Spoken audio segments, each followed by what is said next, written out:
బుడబొక్కలోళ్ళు చెప్పే దాంట్లో కాస్తో కూస్తో నిజాయితీ ఉంటది. నీతి ఉంటది. వాళ్ళకి అవగాహన ఉన్నంత మేర చెప్తారు. అలాగే పిట్టల దొరలని ఉండేవాళ్ళు. ఇదివరకు దసరాకి ఆహ్, ఈ ఇళ్ళ దగ్గరకొచ్చి పిట్టల దొరలు నేనే ప్రధానమంత్రిని ఇప్పుడే మోడీని కలిసొచ్చాను. కాసేపటి క్రితం రాష్ట్రపతితో మాట్లాడొచ్చాను. ఇట్లా చెప్తుంటారు పిట్టల దొరలు. అమెరికా అధ్యక్షుడు లాంటోడిని కూడా పిట్టల దొర చెప్తా నేను ఇప్పుడే ట్రంప్‌తో మాట్లాడాను. కానీ అమెరికా అధ్యక్షుడు పిట్టల దొర అయితే ప్రాబ్లమ్ అయిపోతుంది.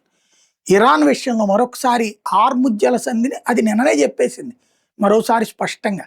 హార్ముజ్ జలసంధి యుద్ధానికి ముందు పరిస్థితి రాదు అన్నది. అంటే డబ్బులు వసూలు చేస్తాం. హార్ముజ్ జలసంధి తెరిచి ఉంచుతాం కానీ డబ్బులు వసూలు చేస్తాం.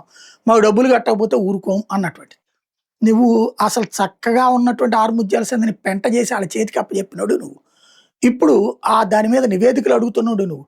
పాత పరిస్థితి రాకపోతే తీవ్ర పరిణామాలు ఎదురైతే ఇరానే ఉండదు. మరి నిన్నేం పీకావు? మొన్నేం పీకావు? గత 4 నెలల్లో ఏం పీకావు? వాడు వద్దన్నా సరే, వాడు రారా దారా దమ్ముంటే రారా చూసుకుందాం అన్నా సరే, నువ్వు వెనక్కి పోతివి. నువ్వు కాల్పుల విరమణ చెప్తివి. మళ్ళీ ఇప్పుడు ఈ పనికిమాలిన ప్రకటనలు ఎందుకో అర్థం కాదు.